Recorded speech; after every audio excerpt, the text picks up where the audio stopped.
I caught my wife cheating and left. 4 days later, my 10-year-old daughter called me crying, saying her mother won't wake up and there's no food in the house. When I rushed home, what I found was so horrifying that I had to call an ambulance. Before I go any further, drop a comment right now and tell me, where are you watching from? I'm 31 years old. I work in simulation and modeling. Basically, I build complex computer models that predict outcomes. I've always been the calm one. The guy who thinks things through. The type who analyzes problems from every angle before making a move. But what I was about to discover would turn me into someone I didn't recognize. I met Isabel 8 years ago in Sweden. I'm originally from Toronto, but I was working on a cross-border project when we connected at a conference. She was 21, brilliant, working in marketing, and she had this 3-year-old daughter named Maya. From the first conversation, something just clicked? Maya stole my heart just as fast. This tiny girl with wild curls who asked a million questions about everything. Within months, I wasn't just Isabel's boyfriend. I was Maya's dad in every way that mattered. We got married 6 years ago by the lake. Maya was our flower girl. She took her job so seriously, concentrating hard on every step as she scattered petals. That was one of the happiest days of my life. We settled in Buffalo because my company had an office there. Life was good. Friday night movies with Maya. Sunday morning pancakes. Date nights twice a month. But about 3 months ago, things started to shift. At first, it was small things. Isabel would be on her phone and quickly flip it face down when I walked into the room. She started working late more often. When I'd ask about her day, her answers got vaguer. I told myself I was being paranoid. But then came the nights she'd shower as soon as she got home. The new lingerie I'd never seen her wear around me. The way she'd angle her body away when texting. I started paying closer attention. New perfume. More makeup to work. She'd come home and immediately throw her clothes in the wash. When I accused her of cheating, her reaction told me everything I needed to know. I was in the kitchen making dinner when I brought it up. Casual, like I was asking about the weather. Hey, is everything okay with us? You seem distant lately. She spun around. What's that supposed to mean? Nothing bad. I just feel like we haven't really connected in a while. Or what? Say what you're really thinking. I put down the spatula. Are you seeing someone else? The knife clattered onto the cutting board. Her face went red. How dare you accuse me of something like that? After everything we've been together, you think I would cheat? She was shouting. Maya appeared in the doorway, eyes wide. Isabel told her to go to her room, and when Maya hesitated, Isabel screamed it. Our daughter ran down the hall crying. Because innocent people don't react like that. They don't deflect with rage. They don't make you feel insane for asking a reasonable question. That night, I lay on the couch staring at the ceiling. I knew she was hiding something. But I had no proof. I spent the next week trying to find evidence. Her phone was password protected. Her email looked normal. Either she was innocent, or she was very careful. That's when I decided to hire someone who knew what they were doing. I found Katerina through a discreet online forum. Former police detective turned private investigator. We met at a cafe on the Canadian side of the border. She was in her 50s, sharp eyes, no nonsense. I explained everything, the distant behavior, the phone secrecy, the explosive reaction. When I finished, she looked up. I'll be honest. In 90% of cases like this, the spouse is cheating. That explosive defensive reaction? That's textbook guilt. I felt sick. She continued, I'll follow her for a week. Document everything. If she's cheating, I'll get you proof. Either way, you'll have answers. That week was torture. At home, I tried to act normal. Isabel barely spoke to me beyond logistics. The warmth was gone. Maya noticed. She kept asking why mommy and daddy weren't talking. Why the house felt sad. On day 6, Katerina called. We need to meet. I have something to show you. My heart dropped. We met at the same cafe. This time she had a tablet. She set it on the table, screen facing down. Before I show you this, I want to prepare you. What you're about to see is going to hurt. I nodded. Just show me. She flipped the tablet over. The first image loaded. Isabel walking into a hotel with a man. They weren't touching, but their body language made my stomach turn. That's from 3 days ago. Tuesday afternoon. She told you she was working late, correct? I nodded. I couldn't speak. Timestamp showed they'd gone inside at 2:15 p.m. Another image showed them exiting at 4:40 p.m. 2.5 hours. Then she swiped to a video. Parking lot. I watched Isabel and this man walk to his car. Then I watched them kiss. Not a friendly peck. A passionate, desperate kiss. His hands in her hair. Her body pressed against his. I felt like I was going to throw up. I documented 3 separate visits over the past week. Different locations, same pattern. Afternoon meetups lasting 2 to 3 hours. She swiped through more photos. More timestamps. More evidence documented in brutal clarity. Do you recognize him? I did. Vincent. He worked with Isabel at her marketing firm. We'd had him and his wife Sarah over for dinner months ago. He was good-looking, polished. His wife Sarah was stunning. Former model. Instagram influencer. The kind of woman who seemed impossibly perfect. And he was cheating on her with my wife. When she showed me the first photo, I thought maybe there was an explanation. By the third photo, I knew there wasn't. I'm sorry, Katerina said. I know this isn't what you wanted to find. But you deserve to know the truth. I paid her. Walked to my car in a daze. I sat in the driver's seat for I don't know how long, just staring at nothing. My hands were shaking. Vincent. The guy whose hand I'd shaken. And he chose my wife. I started the car. Started driving. I had no destination in mind. The logical part of my brain was screaming at me to think this through. To be rational. But there was another part, a part I'd never really known existed, that was drowning out all logic. That's when everything inside me started to break.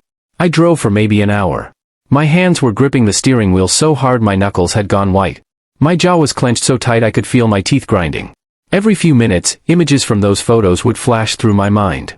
About an hour into the drive, something inside me snapped. I started screaming. Not words. Just this raw, guttural sound that tore out of my throat. I was screaming so hard that I could feel my vocal cords shredding. The sound filled the car, bounced off the windows, seemed to vibrate in my chest. I couldn't stop. I pulled off onto this little forest access road. Gravel crunched under my tires. I got out, gasping for air, and that's when I really lost it. I've never been a violent person. Ever. But in that moment, something primal took over. I popped the trunk and grabbed the tire iron. Heavy. Solid. Cold metal in my hands. I walked back to the driver's side door and just started swinging. The first hit spiderwebbed the window. The second shattered it completely. Glass exploded inward. I moved to the next window. Swing. Shatter. Each impact sent jolts up my arms but I didn't care. Every window. Front windshield, that took 4 hits. Side mirrors, gone. Headlights, smashed. Then I started on the body. Dents in the hood. Dents in the doors. Each swing was every lie she told me. My hands were bleeding. I didn't notice until I saw red smears on the tire iron. The metal had cut through my palms. When I finally stopped, my car looked like it had been through a demolition derby. Every window destroyed. The body dented beyond recognition. And I felt nothing. Just empty. Like I'd used up every emotion. I collapsed next to the car, sitting in the dirt. My throat was raw. My voice was completely gone. My palms were shredded. That's when I heard another car pull up. Some guy in a pickup truck. He got out, took one look at me and my destroyed car, and pulled out his phone. I thought he was calling the cops. But he said, "Are you okay? Were you in an accident?" I shook my head. Tried to speak but nothing came out. I pulled out my phone and showed him Katerina's evidence. My hands were shaking badly. He looked at the images. Looked at me. Looked at the car. Then his expression softened. Jesus. Okay. Listen, you can't stay here. But I get it. I do. He helped me up. Made a call. 20 minutes later, 2 police officers showed up. I was sure I was about to be arrested. But when they arrived, the guy explained the situation. He showed them the photos. The first officer looked at the evidence. Looked at me. Looked at my destroyed car. Then he said, "Sir, we need you to get somewhere safe. This isn't healthy." But I understand. They were surprisingly kind. Sympathetic, even. The older officer drove me to a rental car place. Nobody arrested me. They just helped. An hour later, I was in a rental car with bandaged hands, driving toward a hotel. My voice was destroyed. My hands throbbed. But I was functioning. Barely. Before I left Buffalo completely, I forwarded all the evidence to Sarah with a simple message: "Your husband is cheating with my wife. I'm sorry." Then I went to see my daughter one last time. I texted Isabel that I needed to pick up something. She responded immediately saying she'd take Maya to the park. That told me everything. She knew I knew. I met Maya outside our apartment building. She was on the swings. When she saw me, she jumped off and ran over. Then she stopped. "Daddy, why do your hands have bandages? Why does your voice sound funny?" I knelt down to her level. She was only 10. Too young to understand why her world was falling apart. I tried to speak, but my voice came out as this rough whisper. "I had an accident. But I'm okay." "Are you and Mommy getting divorced?" The question hit me like a punch.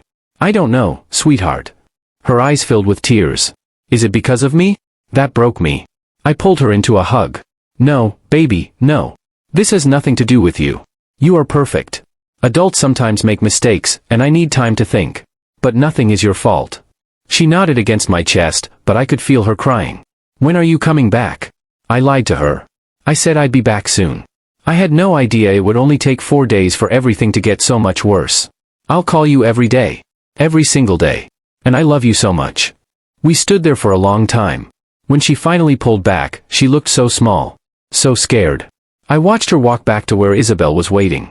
Isabel wouldn't look at me. I got in the rental car and drove away, watching Maya's small figure get smaller. I checked into a cheap hotel. The room smelled like cleaning chemicals and old cigarettes. But I barely noticed. I couldn't eat. Couldn't sleep. All I could do was sit on that bed staring at Katerina's evidence on my phone, watching those videos over and over. Every time Isabel called, I stared at her name on the screen and felt nothing but rage. Messages started flooding in. Please call me back. We need to talk. I'm so sorry. Hundreds of messages over 4 days. I ignored every single one. On day 3, my brother Eric called. His voice was tight, stressed. Dad's in the hospital. Heart attack. He's in ICU. It's bad. For a moment, I couldn't process the words. Is he going to make it? We don't know yet. The next 24 hours are critical. When Eric told me about Dad, I realized I was losing everything at once. I started explaining why I couldn't come immediately, and everything just poured out. The affair. The evidence. Destroying my car. Leaving Maya. Eric listened without interrupting. When I finished, he said, Dad's stable for now. He'd want you to take care of your daughter first. Go back to Maya. I can't face Isabel. I don't trust what I'll do. Then don't face her. Just be there for Maya. That little girl needs you. He was right. I found a CrossFit gym nearby. Grungy place with concrete floors and the smell of sweat. I walked in with my bandaged hands and asked if they had a heavy bag. The owner, this grizzled guy named Bjorn, looked at me. You going to tell me what happened? My wife cheated. I need to break something that isn't alive. He studied me for a long moment. Then nodded. Fair enough. But eventually you're gonna have to deal with feelings you can't punch away.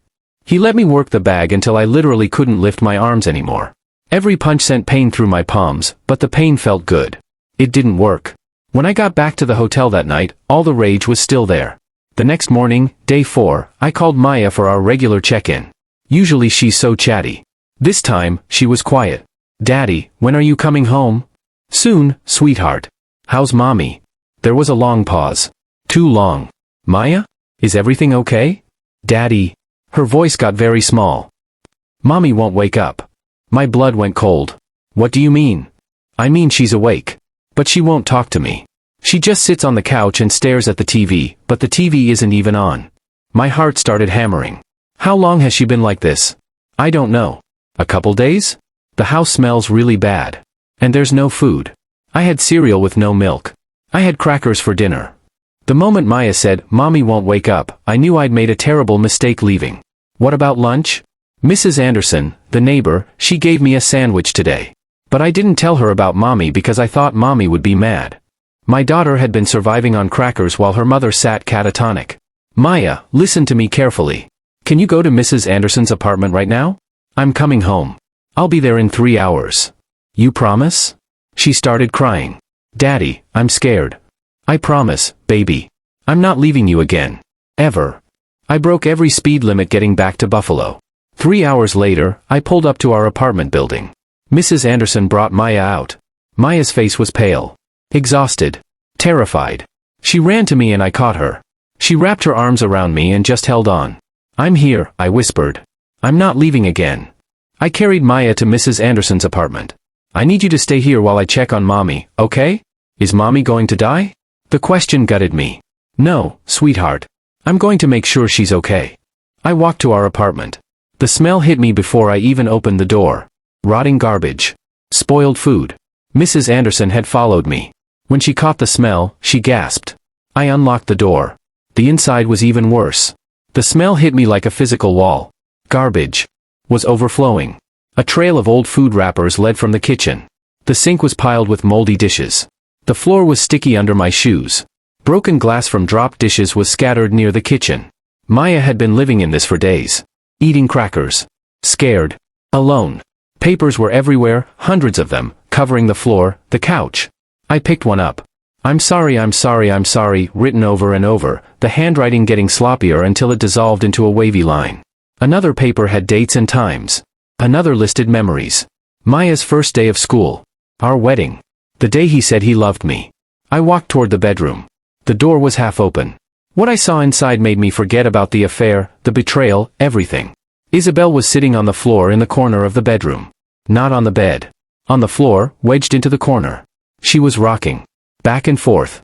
Back and forth. Rhythmic. Mechanical. She was wearing the same clothes from 4 days ago. I recognized the blue shirt with the coffee stain. They were filthy now. Her hair was greasy, matted.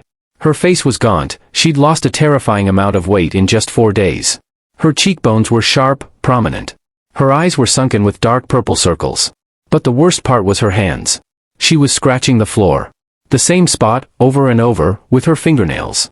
There was a raw patch where she'd worn completely through the varnish down to bare wood. Her fingernails were bloody. Some were cracked or broken. But she just kept scratching. She wasn't there. Her body was, but Isabel was gone. I knelt down a few feet away. Isabel? Can you hear me?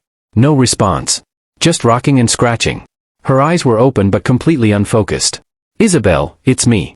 I'm here now. Nothing. I reached out slowly and touched her shoulder. She flinched violently but she didn't look at me. That's when I noticed the smell coming from her. Urine. She'd wet herself and just sat in it. I went to the bathroom and got a damp washcloth. Came back and gently cleaned her face. Wiped away the drool that had dried at her mouth. Carefully took her hands and cleaned the blood from her fingernails. She didn't resist. Didn't help. Just kept rocking. I pulled out my fitness tracker and put it on her wrist to check her pulse. The numbers appeared, 142 beats per minute. Way too high. And it kept jumping, 145, 139, 151. Erratic. Her breathing was rapid and shallow. I'd left in rage, destroyed my car, screamed until my voice broke. And in that same time, my wife had destroyed herself. The affair didn't matter anymore. Nothing mattered except getting her help. I called 911. Told them my wife was unresponsive, barely breathing, heart rate over 140. They said an ambulance was on the way. Then I called Mrs. Anderson. Can you keep Maya there for a while? I need to take Isabel to the hospital. I tried to get Isabel to stand, but she was dead weight. I ended up carrying her to the car, she was so light it terrified me. She couldn't have weighed more than 90 pounds. I drove to the hospital with her slumped in the passenger seat, still rocking slightly. What the doctors told me there would change everything. The ER admitted her immediately.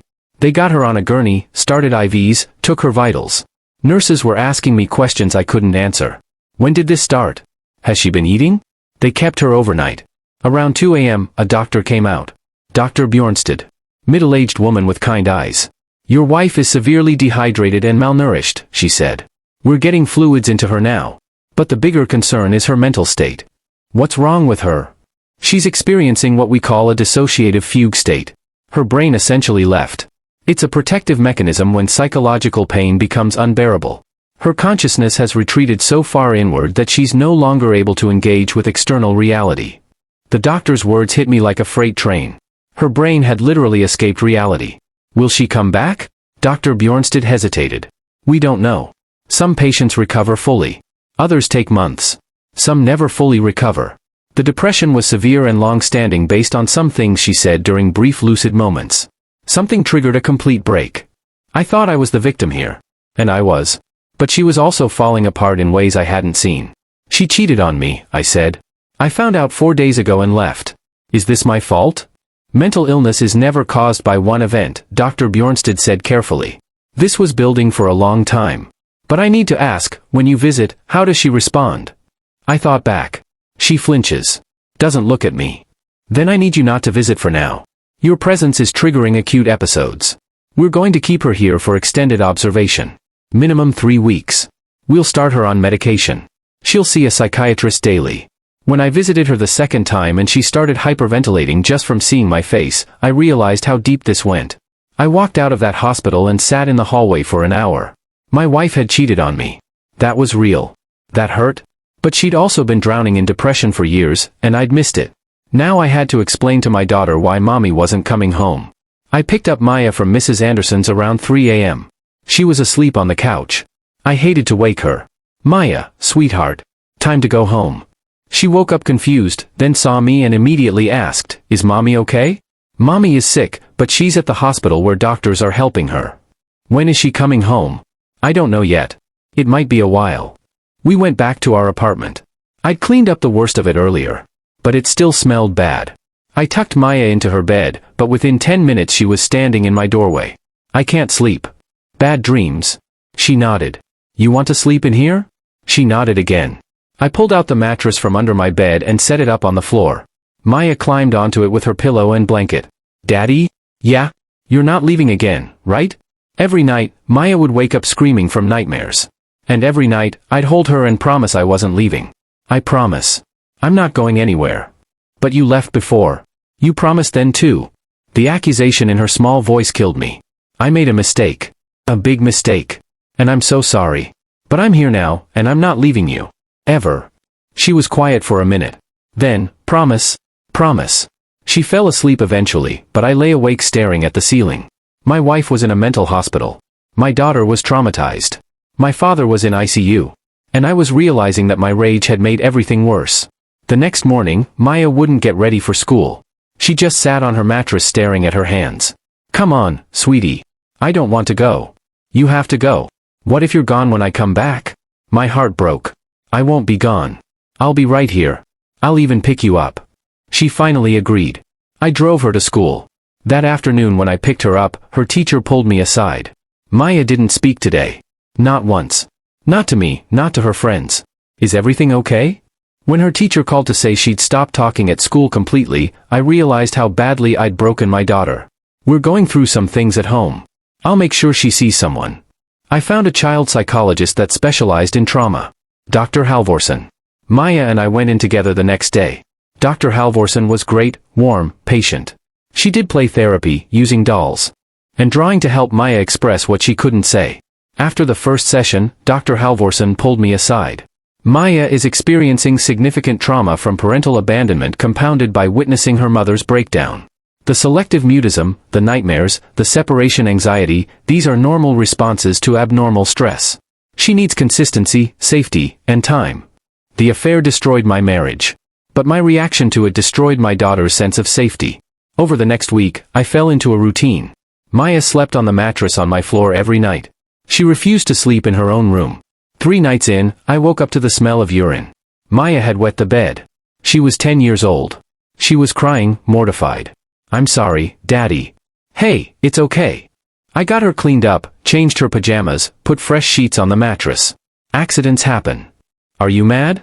Not even a little bit. It happened 3 more times that week. Every time, I cleaned up without making a big deal. Watching my smart, funny, brave 10-year-old reduced to bedwetting and not speaking, that was harder than anything Isabel had done to me. 1 week after I'd brought Isabel to the hospital, her mother Solveig showed up at my door. She looked exhausted.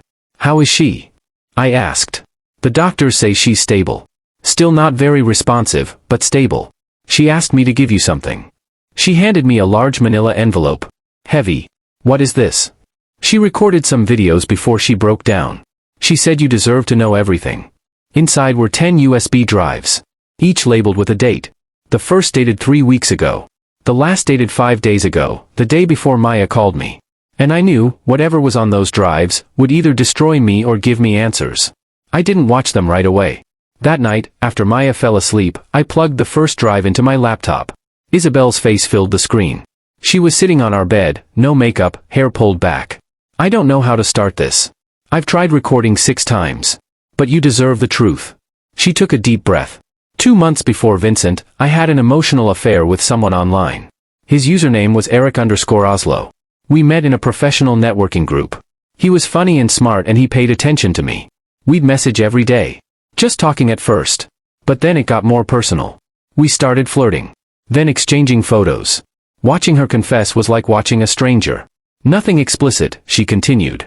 "Just me in a nice dress." He'd say I looked beautiful. And God, it felt good to feel wanted. To feel special. I told myself it was harmless. She started crying. But then one day I sent him a photo that was too much. And the second I hit send, I realized what I'd become. I was betraying you. So I ended it. Blocked him. Deleted everything. But I didn't have the courage to tell you. The video stopped. I sat there in the dark, trying to process. She'd been unfaithful even before Vincent. This wasn't one mistake. This was a pattern. I plugged in the second drive. After I ended things with Eric_Oslo, I felt awful. Guilty and ashamed. But I also felt empty. Because those messages, that attention, they'd been filling something in me. Something that had been hollow for a long time. She wiped her eyes. That's when Vincent started paying attention to me at work. He'd compliment my ideas. Ask my opinion. Tell me I looked nice. And I knew I should shut it down. But I didn't. Because it felt like Eric_Oslo all over again. That rush of being noticed. She didn't love Vincent. She loved how Vincent made her feel about herself. Vincent is married to Sarah. And Sarah is perfect. She's a model. She's stunning. And I'm just me. Average. Boring. The fact that Vincent was choosing to pay attention to me when he had her at home? It was like a drug. The video ended. I felt sick. She cheated because it made her feel special. It was so shallow. But I had to keep watching. I watched videos 3, 4, and 5 that night. Video 3 detailed when it turned physical. 3 weeks after Vincent started flirting. They'd gone to lunch, supposedly to discuss a project. Then coffee. Then drinks. Then somewhere more private. I knew where it was heading, Isabel said. I knew the whole time. And I could have stopped it. But I didn't. We went to a hotel. And we had sex. She described it in painful detail. We met 5 times over 4 weeks. Always hotels. Always afternoons. You can check my credit cards. It's all there. I cross-referenced with Katerina's evidence. Every date matched. Video 4 was worse. You want to know what the sex was like? It was nothing. Empty. I'd lie there waiting for it to be over, thinking just get through this, then he'll text you tomorrow calling you beautiful. I used my body like it was currency. The affair wasn't about love or passion. It was about a broken woman trying to fill a void. Video 5 was her guilt spiral. Every single time, I'd drive to that hotel and think, this is the last time. I'll end it after this. And then he'd text me something about how beautiful I was and I'd feel that rush again. That feeling of being chosen. And I'd go back. She was sobbing. I was addicted to feeling wanted. Even though I knew I was destroying you. Destroying us. I could see what I was doing. But I couldn't stop. I paused video 5 and went to the bathroom and threw up. Not from disgust. But from the realization that the woman I loved had been drowning and I'd never seen it. Over the next few days, I watched the remaining videos. Video 6 explained her Aunt Christine's death 3 years ago, how it had sent Isabel into a depression she'd never climbed out of. How she'd started feeling empty and worthless. How she'd never told me. Video 7 was her giving me all her passwords. I'm not hiding anything anymore. Look at everything. Video 8 was about Maya. Her guilt over being a terrible mother. Video 9 was just her apologizing, sobbing, barely coherent. But video 10 was different. It was calm. Almost detached. By the time you watch this, I don't know where I'll be. I can feel myself breaking apart. I'm losing time. I'll be sitting on the couch and suddenly it's dark and Maya is crying and I don't remember any of it. Hours just disappear. I think I'm breaking. I think I've already broken. That final video, recorded hours before she completely dissociated, showed me a woman who knew she was losing her mind. I don't know who I am anymore. I don't know why I couldn't stop myself from destroying everything good in my life. There's something wrong with me. Something fundamental. She looked directly at the camera. Please take care of Maya. She needs you. I love you both so much. I'm so sorry. The video ended. Black screen. She wasn't making excuses. She took full responsibility. But she also didn't understand why she'd done it. And somehow, that was the most honest thing she'd said. When the last video ended, I didn't feel rage anymore. I just felt empty. 3 weeks into Isabel's hospitalization, Solveig called. The doctors think she's stable enough for a family meeting. She wants to see you. Will you come? Despite everything, I found myself saying yes. But before that meeting, something happened. Something I'm not proud of. Late one night, after Maya was asleep, I made a decision. I compiled all the evidence, every photo from Katerina, every timestamp, excerpts from Isabel's confession videos. I created a detailed document laying out the entire affair. Then I sent it to everyone. Vincent's entire company. HR. His boss. His co-workers. I sent it to his family. His parents. His siblings. I posted an edited version to local Facebook groups, faces blurred. Tagged it with his gym, his neighborhood. They destroyed my life in private. I was going to destroy their reputations in public. I hit send on the last email and sat back. Within hours, Vincent's phone would be blowing up. Everyone would know. Within 24 hours, the fallout began. Vincent was fired. 3 other women from his company came forward saying Vincent had harassed them too. He had a pattern. Sarah's family disowned him publicly. Her father posted a scathing message on Facebook. Then I got a text from an unknown number. Photos attached. Vincent's face, beaten badly. Broken nose. Black eyes. The message said, his gym buddies took care of him. Thought you'd want to know. Watching Vincent's world crumble should have felt satisfying. And it did. For about 5 minutes. Then I realized, his life was destroyed, but so was mine. Maya was still having nightmares. Isabel was still in a hospital. Revenge didn't heal anything. It just spread the damage around. The day of the family meeting, I was nervous. I hadn't seen Isabel in 3 weeks. The meeting was at Solveig's house. Present were Solveig, Dr. Bjornsted, and Dr. Moan, a family therapist. Isabel looked better. She'd gained some weight back. Her hair was clean. But her eyes were still dead. Hollow. When she saw me walk in, she started shaking. Her hands trembled in her lap. But she didn't dissociate. Just shook and stared at me. I'd written a list of questions. Dr. Moan facilitated. This is a safe space for honest communication. I looked at my list. Then at Isabel. Did you ever love him? She answered quietly, no. I loved how he made me feel about myself. But I never loved Vincent. Her answer, that brutal honesty, broke something in me. Do you regret it because you got caught or because it was wrong? Both, she said. I knew it was wrong every single time. But getting caught forced me to face what I'd become. Someone I don't recognize. Can you promise me it won't happen again? Long pause. Everyone tensed. No, Isabel said. I can't promise that. Isabel continued, I don't understand how it happened the first time. I don't know what's broken in me. All I can promise is I'll stay in therapy. I'll take my medication. I'll try to figure it out. But I won't lie to you and make promises I don't know if I can keep. For the first time since I'd found out, I saw the woman I'd married. Not the cheater. Just Isabel. Broken, but honest. Then I said, I sent all the evidence to Vincent's company. His family. Everyone. He lost his job. He got beaten up. His life is destroyed. Isabel's tears started falling. Good. He deserves it. We both do. It didn't make me feel better. I know, she said. Revenge never does.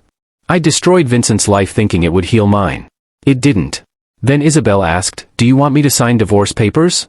I'll sign anything. I won't fight you on custody. Maya should be with you. I'm not safe to be a mother right now. I'd gotten my revenge. I'd humiliated them both. But sitting there, looking at her hollow eyes, I couldn't demand divorce. Not yet. I don't know what I want, I said. I need time. Dr. Moan spoke up. What if we structure a trial separation? 6 months. Clear boundaries. Isabel stays with her mother in Syracuse. Video calls with Maya twice a week, supervised at first. No contact between you two unless mediated. After 6 months, you reevaluate. Revenge hadn't given me clarity. It had just filled time while I avoided this decision. Okay, I said. 6 months. Isabel nodded. Whatever you decide, I'll respect it. Thank you for not giving up on me completely. I'm not doing this for you. I'm doing it for Maya. I know. I'm going to try. I can't promise I'll get better. But I promise I'll try. We signed the papers. Formal separation agreement. The 6-month separation gave us permission to not know the answer right now. That was 8 weeks ago. Maya's doing better. Still sleeping on the mattress in my room, but nightmares are less frequent.